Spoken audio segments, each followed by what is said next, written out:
تم نے ہمیں کچھ نہیں بتایا. $20,000 کی رقم آنکھوں میں لہرائی تو وہ غرایا. سب بتا دیا ہے اور ان کے سامنے بھی بتا دوں گا, بار بار دہراؤں گا. وہ اوپر آ رہے. تیسرے لڑکے نے متوحش ہو کر اطلاع پہنچائی. اس سے پہلے کہ کوئی کچھ کہتا سیاہ فام نے اشتعال میں پستول کا بٹ اس کے سر پر دے مارا. شدید ضرب سے راہم کا سر گھوم کر رہ گیا. کھول دو اسے. نیچے سیڑھیوں پر عجلت میں قدم اٹھاتے بھاری جوتوں کی آواز واضح ہونے لگی. وہ جو بڑی مشکل سے پکڑ کر اسے باندھ کر لائے تھے, اس کے ہاتھ کھلتے ہی کالر سے پکڑ کر دوسرے دروازے کی جانب دھکیلتے ہوئے باہر کو بھاگے. عجیب عجلت میں ایمرجنسی آہنی سیڑھیاں اترتے ہوئے وہ بیرونی دیوار کے ساتھ لگ کر آہنی راڈ پر گرفت جمائے مہارت سے نچلی منزل کا رخ کرتا نظروں سے کچھ دیر کے لیے اوجھل ہو گیا. اس کا سراپا پھر دوسری منزل پر نمودار ہوا. دیوار پھلانگ کر وہ کچھ ہی دیر میں کھڑکی سے باہر تھا. سامنے عمارت کی منزل سے دوربین سے اس کی تمام کارروائیوں کو ملاحظہ کرتے سختی سے بھینچے ہوئے لبوں میں جنبش ہوئی. ان گدھوں کو کہا بھی تھا اس سے بات مت کرنا. ان 3 لوگوں کو پچھلی سڑک سے جاتے ہوئے دیکھا جا سکتا تھا. اوپن مال کی طرف لوگوں کے ہجوم میں گم ہوتے راہم آفاق دائیں جانب ایک دکان کا دروازہ کھول کر اندر چلا گیا. کچھ ہی دیر میں وہ سامنے کے دروازے سے باہر تھا. اپنا جیکٹ تھی وہ نہ ہولیا اور نہ ہی چال. وہ اب ایک ادھیڑ عمر بیمار اور نحیف سا بوڑھا تھا جو کپ کپاتے ہوئے بری طرح سے کھانستا ہوا سست روی سے قدم اٹھا رہا تھا. کہاں گیا؟ تم اس طرف دیکھو, میں اس طرف جاتا ہوں, اور تم وہاں سامنے. حکم ملتے ہی وہ اس کی دائیں بائیں سے لوگوں سے راستہ بناتے نکل گئے. ہیڈ کے نیچے سر جھکائے راہم آفاق کے لبوں پر مسکراہٹ سج گئی اور آنکھوں کی چمک خطرناک حد تک بڑھ چکی تھی. وہ بوڑھا نحیف سا بیمار اور کھانستا ہوا اسی راہداری سے نکل کر جا چکا تھا. ہاتھ میں موبائل لیے وہ ہاسپٹل کے ویٹنگ روم میں بیٹھی تھی. میسج ٹائپ کرتے ہوئے اس نے اپنے برابر میں ہی خالی جگہ پر ایک نوجوان خاتون کو بیٹھنے کی جگہ دی تو اس نے مسکراتے ہوئے شکریہ ادا کیا. وہ کافی دیر سے بیگ کندھے سے لٹکائے کسی کے انتظار میں وہاں کھڑی تھی. پہلا بیبی آپ کا؟ اس نے پوچھا تو جنت مسکرائی. نہیں, دوسرا. ماشاء اللہ. اس کا جواب اس کی آنکھوں میں عجیب طرح کا حزن اور نمی لے آیا تھا. اور آپ کے کتنے بچے؟ اب بات شروع ہو ہی گئی تھی تو اس نے خوشگوار لہجے میں پوچھا. وہ لمحے بھر کے لیے کسی درد کی اذیت میں آئی. میری اولاد نہیں ہے, میں یہاں چھوٹی بہن کے ساتھ آئی ہوں. جنت نے ایک ہی لمحے میں اس کے اعتماد کو بکھرتے, مسکراہٹ کو سمٹتے اور حزن کی دلدل میں اترتے ہوئے دیکھا تھا. یوں لگا جیسے وہ اس کا ہی حزن ہو, کسی اور کی آنکھوں میں ٹھہرا ہوا نظر آ گیا, جیسے وہ کسی اور جنت کے سامنے بٹھا دی گئی ہو. شادی کو کتنے سال ہوئے؟ اس نے اس سے پوچھا. 12 سال. آنکھوں کی نمی بڑھ گئی. دعا کیجیے گا میرے لیے اللہ مجھے بھی دے. جنت نے آہستگی سے اس کا ہاتھ پکڑا. ضبط پکڑتی اس کی مٹھی بھینچی اور بند ہو چکی تھی. پتہ نہیں وہ کن حالات سے گزر رہی تھی کہ چہرہ سرخ پڑنے لگا اور آنکھیں تر ہو گئی. میں 5 سالوں تک بے اولاد رہی, جنت نے کہا تو اس نے بے ساختہ اس کی طرف دیکھا. 5 سالوں تک جو ذہنی ٹارچر میں نے سہا شاید میں اسے لفظوں میں بیان نہ کر سکوں. پھر میری طلاق ہو گئی. سیاہی مائل گہری آنکھیں جنت کمال کے چہرے پر جمی رہ گئیں. پھر میری دوسری شادی ہو گئی. میں اپنی زندگی کو لے کر اتنی مایوس تھی کہ مجھے لگتا تھا کبھی کچھ ٹھیک ہوگا ہی نہیں. میں بے اولاد رہوں گی اور سب ایسے ہی ختم ہو جائے گا. میں نے دعائیں کرنا کبھی چھوڑ ہی دی تھی. پھر میری ساس نے مجھے دعاؤں کی طرف متوجہ کیا اور انہی دعاؤں کے ذریعے میں نے اپنے اندر امید جگائی اور اللہ کی تقدیر کے آگے سر جھکایا اور شکریہ ادا کیا کہ وہ جس حال میں بھی رکھے الحمدللہ. اس کی آواز مضبوط تھی, لہجے میں ٹھہراؤ سا تھا. میں نے تو کبھی توجہ ہی نہیں دی کہ جن 5 عورتوں کا ذکر قرآن میں کیا گیا وہ دونوں ہی انبیاء کی بیویاں تھی اور دونوں کو ہی صاحب اولاد کر دیا گیا تھا. دونوں کے بدن سے نبیوں نے جنم لیا تھا. میں نے کبھی اس بارے میں نہیں سوچا کہ مریم علیہ السلام کے حجرے میں جو بے موسمی پھلوں کا ذکر ہوا تو کیوں ہوا. پھلوں کو دیکھ کر زکریا علیہ السلام نے امید پکڑ لی. آیت کو پڑھ کر میں کبھی کیوں نہ پکڑ سکی. زکریا علیہ السلام کو لگتا تھا کہ وہ اب بڑی عمر کے اور ان کی زوجہ 5 ہے. انہوں نے یہ بات اللہ سے کہی اور اللہ کا جواب وہ صرف ان کے لیے نہیں تھا, وہ ہر اس عورت اور مرد کے لیے جو اولاد کی نعمت سے محروم ہے.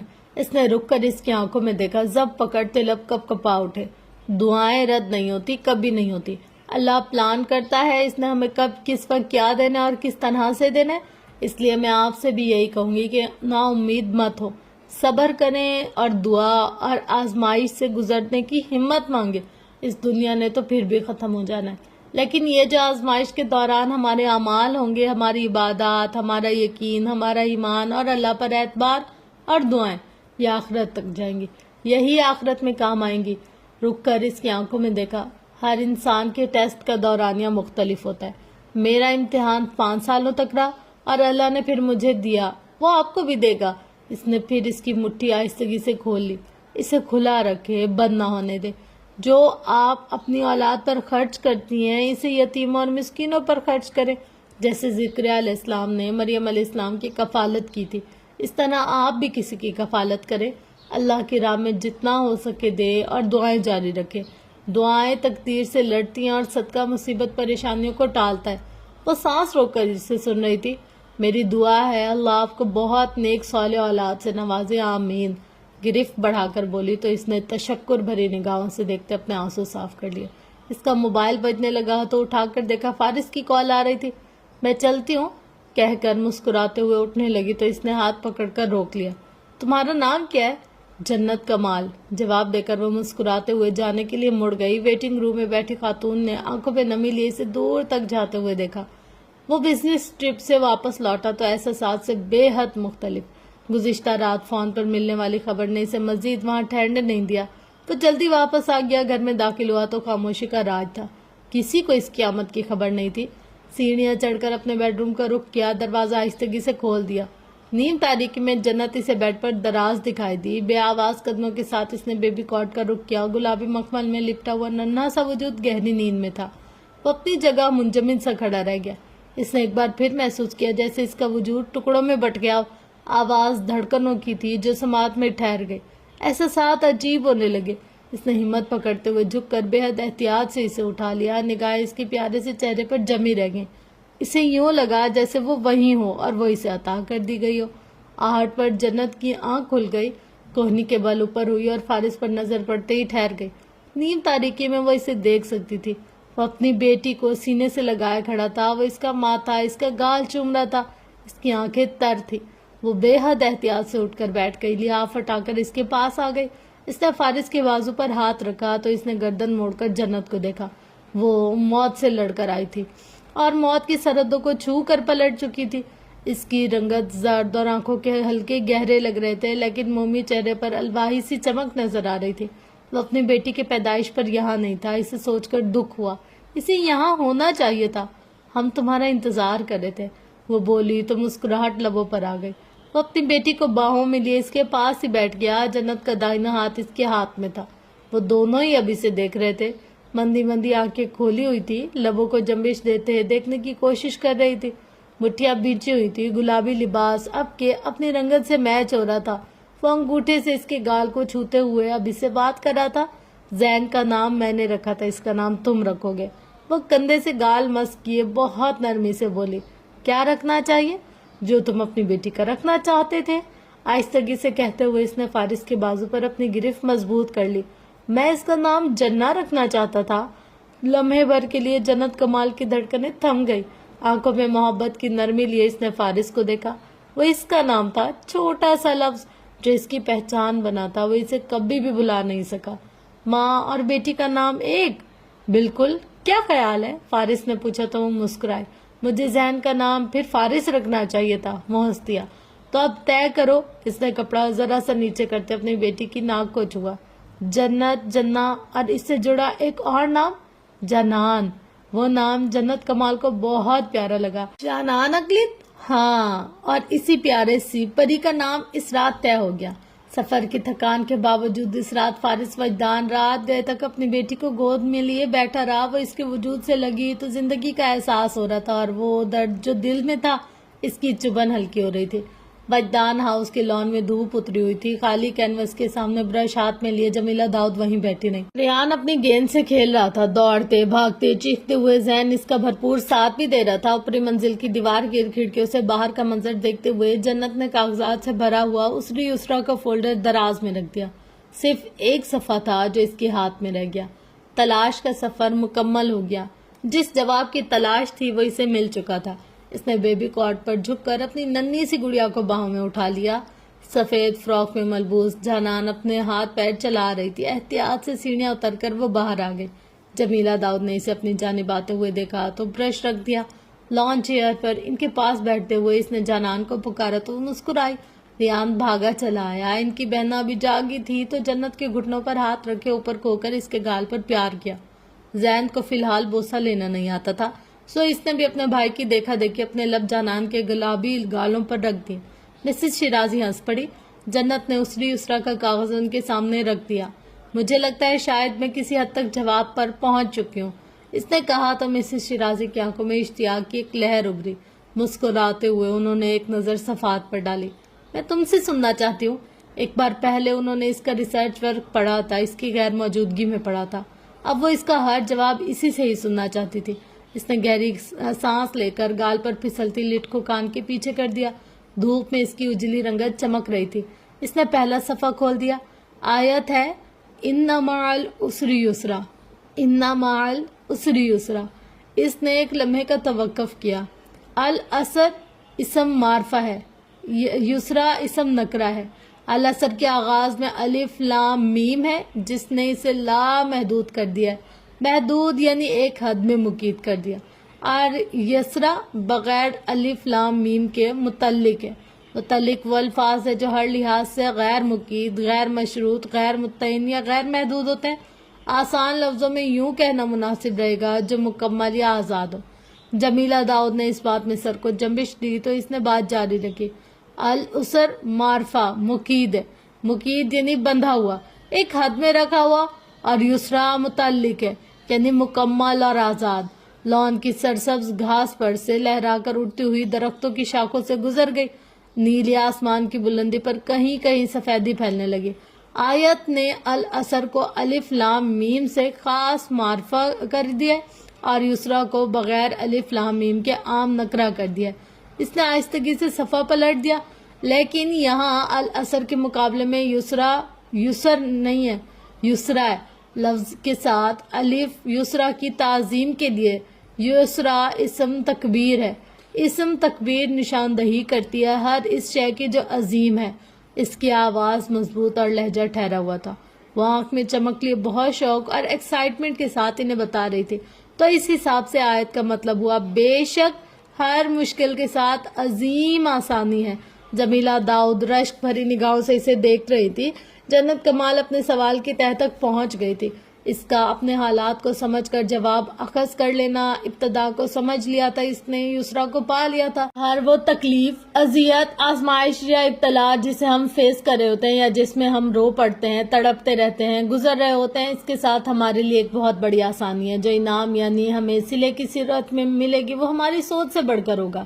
جو عسر کی طرح صرف یسرا نہیں ہوگا، وہ یسرا ہوگا، یعنی وہ عظیم ہوگا۔ ریان کی گیند بہت دور جا گری۔ زین نے بھاگتے ہوئے پہلے پہنچنے کی کوشش کی۔ کیاری میں چند ایک پھولوں کی پنکھڑیاں ٹوٹ کر نیچے آ گری۔ ہوا نے رخ بدل لیا۔ آیت یا تو تاکید کے لیے دہرائی جاتی ہے یا تہدید کے لیے، یعنی خوف کے لیے یا پھر تعظیم کے لیے، یعنی اللہ کے اس کلام میں گہرائی یا عظمت بیان کرنے کے لیے۔ اور کیا آپ یقین کریں گے کہ اس ایک جیسی دہرائی جانے والی آیت میں مجھے ایک مکمل طور پر مختلف مطلب نظر آیا۔ اس نے ایک لمحے کا توقف کر کے ان کی آنکھوں میں ایک امید اور یقین سے دیکھا۔ جانان اب اس کی چوڑیوں پر ہاتھ رکھ رہی تھی۔ میں نے سیکھا ہے اسر کبھی بھی تنہا نہیں آتا، وہ آپ کی زندگی میں جب بھی جس صورت میں بھی آتا ہے یسرا کو ساتھ لے کر آتا ہے۔ یسرا یعنی ایک بہت بڑی آسانی۔ میں نے یہ بھی سیکھا ہے کہ چونکہ آپ اثر سے گزر رہے ہوتے ہیں اس لیے آپ اس سے واقف ہوتے ہیں، لیکن یسرا ایک ایسی چیز ہے جو نگاہوں سے اوجھل رہتی ہے۔ بعض اوقات ہم اسے سمجھ نہیں سکتے، پہچان نہیں پاتے، تبھی تو کہا گیا ہے ساتھ ہے، تاکہ ہم یقین قائم رکھیں کہ وہ ہے۔ میں نے اس آیت سے یہ بھی سیکھا ہے کہ یسرا دو طرح کے ہوتے ہیں۔ ایک یسرا تو وہ ہے جو آپ کو صبر کے بدلے، محنت کے بدلے مستقبل میں مل جاتا ہے، وہ محنت جس کا ذکر سورہ کی اگلی آیت میں بھی ہے۔ دوسرا یسرا وہ ہے جسے سخت مشکل حالات سے گزرتے آپ اسے پا چکے ہوتے ہیں اور اسے جی بھی رہے ہوتے ہیں اور آپ کو اس کا علم بھی نہیں ہوتا۔ وہ بہت گہرائی میں بات کر رہی تھی جو انہوں نے بھی نہ سوچا تھا۔ جنت کمال وہ سوچ رہی تھی۔ مثال کے طور پر ایک نوجوان ایک شہر سے دوسرے شہر جا رہا ہے، راستے میں گاڑی خراب ہو جاتی ہے۔ اب چونکہ آمد و رفت بھی کم ہے تو اسے کوئی سواری نہیں ملتی۔ وہ پریشان ہو جاتا ہے کیونکہ اسے جاب انٹرویو کے لیے مقررہ وقت پر پہنچنا تھا۔ وہ اداس ہو کر رونے لگتا ہے کہ اس لیے کہ بیمار ماں کو اکیلا گھر چھوڑ کر آیا ہے، اسے وہ نوکری بھی نہیں ہوگی۔ وہ رکا رہا، پھنسا رہا، روتا رہا، اس بات سے قطعی بے خبر کہ اگر وہ اسی سڑک پر گاڑی چلاتا رہتا تو آگے کسی ٹرک سے ٹکرا کر اس کی گاڑی تباہ ہو جاتی اور عین موقع پر دم توڑ دیتا۔ گاڑی خراب ہونا اسر ہے، جاب انٹرویو کا چھوٹ جانا بھی اسر ہے، مگر اس اسر کے بدلے جو یسریٰ اسے ملا کیا وہ عظیم نہیں ہے؟ اور جس کا اسے علم بھی نہیں۔ جمیلہ داؤد کی نگاہیں اس کے چہرے پر جمی رہ گئیں۔ ہر غم، ہر دکھ، ہر درد، ہر پریشانی اور مشکل کا تناسب یسریٰ کے ساتھ اسی طرح ہوتا ہے۔ یسریٰ ہمیشہ اثر سے بڑا ہوتا ہے۔ اس نے رک کر چند لفظوں کا توقف کیا۔ جمیلہ داؤد بے حد خاموشی اور سکون سے اسے سن رہی تھی۔ ان کے چہرے پر اطمینان نظر آ رہا تھا۔ ان کے زخم پھر سے مرہم لگ رہے تھے۔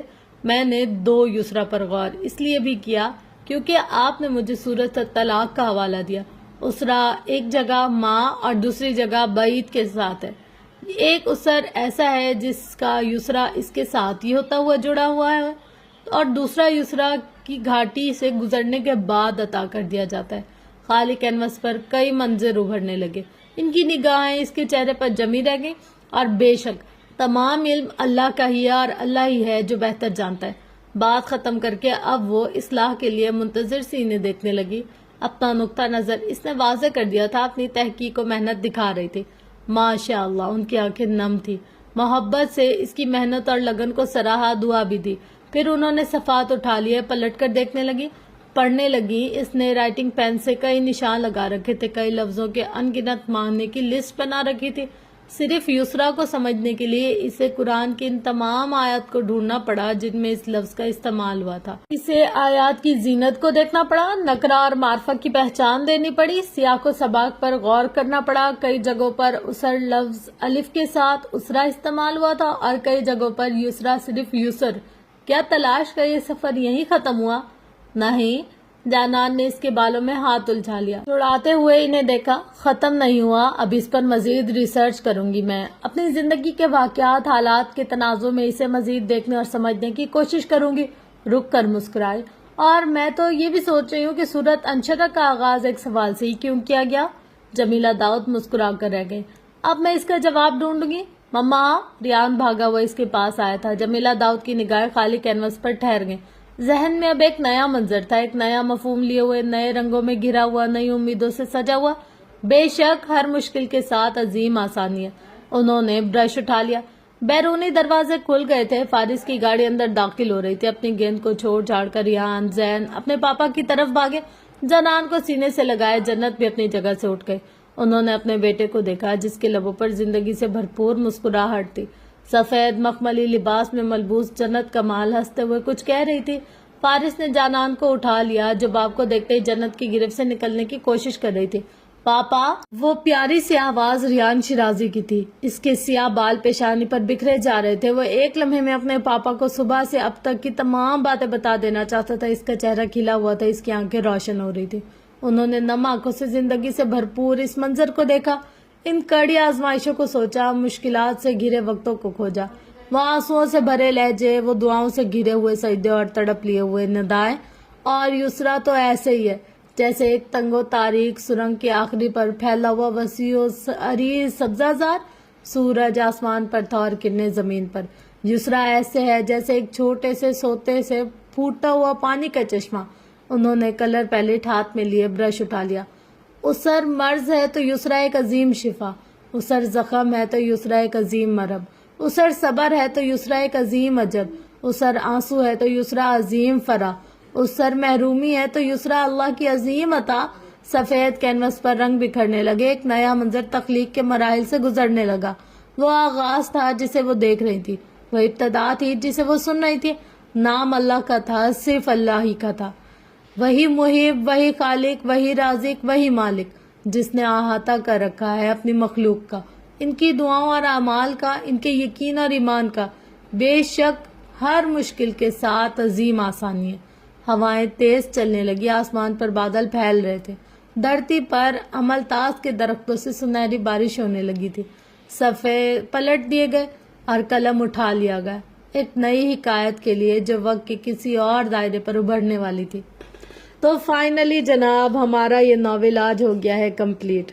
اور بہت ہی خوبصورت سا ناول تھا، تحریر بھی بہت اچھی، اور واقعی میں کتاب ہمیں بہت بدلتی ہے. اگر آپ پڑھ نہیں سکتے تو آپ سن لیا کریں، دن میں ایک صفحہ بھی سن لیں، آپ 10 سے 15 منٹ بھی سن لیں، یقین کریں وہ آپ کی زندگی میں تبدیلی ضرور لائے گی.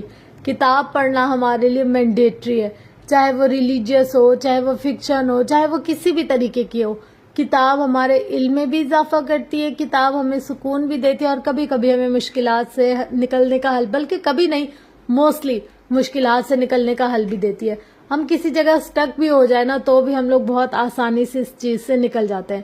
تو آپ لوگ اس تحریر کے حوالے سے بتائیے گا کہ آپ لوگوں کو کیسی لگی، کتنا مزہ آیا سن کر، نہیں بھی آیا تو بھی بتائیے گا، کیونکہ آپ کا فیڈ بیک تو سب سے زیادہ امپورٹنٹ ہے.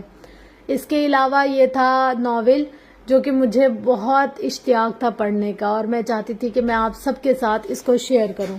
تو بس یہ ملتے ہیں انشاءاللہ نیکسٹ ناول میں. تب تک کے لیے اپنا گرد و نواح اہل و عیال کا بہت زیادہ خیال رکھیے گا. اللہ حافظ.